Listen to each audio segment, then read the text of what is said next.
দর্শক আসসালামু আলাইকুম, আপনারা কেমন আছেন? আশা করি ভালো আছেন।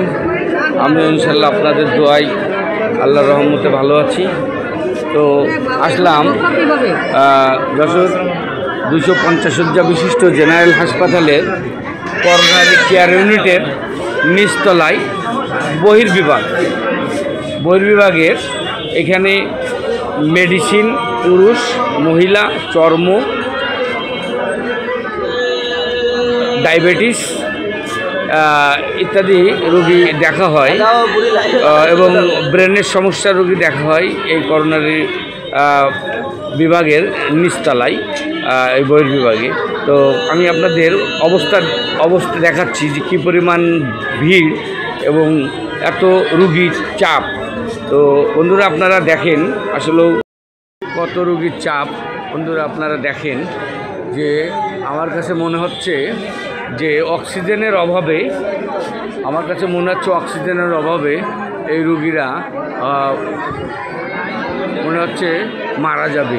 আসলে এখানে সমস্যাটা হচ্ছে জায়গা সংকটের। এখানে পুরুষ মেডিসিন বিশেষজ্ঞর চিকিৎসকের রুম। এটা দেখেন লাইনের অবস্থা কি অবস্থা লাইন। এরপরে চর্ম, ওই পাশে চর্ম 2 নম্বর কক্ষ, এই পাশে সার্জারি বহির্বিভাগ,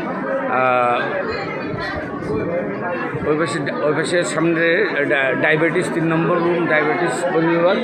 এরপরে মেডিকেল অফিসার বসে 4 নম্বর কক্ষ, আর 5 নম্বর কক্ষ, 6 নম্বর আর 7 নম্বর কক্ষ, এবং এপাশে আরও কক্ষ আছে। আপনারা এখানে ভিড়ের কারণে আমি যাইতে পারছি না। বন্ধুরা আপনারা তারপরেও অবস্থাটা দেখেন যে অক্সিজেন সংকটের কারণে রুগীরা এমনি অসুস্থ হয়ে পড়বে। তো এই যশোরবাসীর দাবি যে দ্রুত একটা বিল্ডিং, নতুন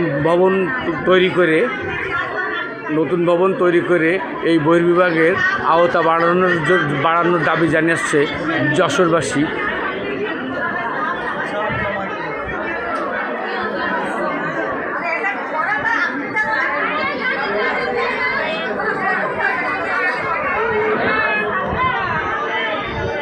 আজকে সোমবার দুপুর 12টার সময় এই ভিডিওটি যশোর 250 শয্যা বিশিষ্ট জেনারেল হাসপাতাল থেকে করা হলো। ধন্যবাদ সকলকে। আপনারা সবাই সুস্থ থাকবেন, ভালো থাকবেন। আপনাদের জন্য আমি দোয়া করি, আপনারা আমার জন্য দোয়া করবেন। আল্লাহ হাফেজ, আসসালামু আলাইকুম।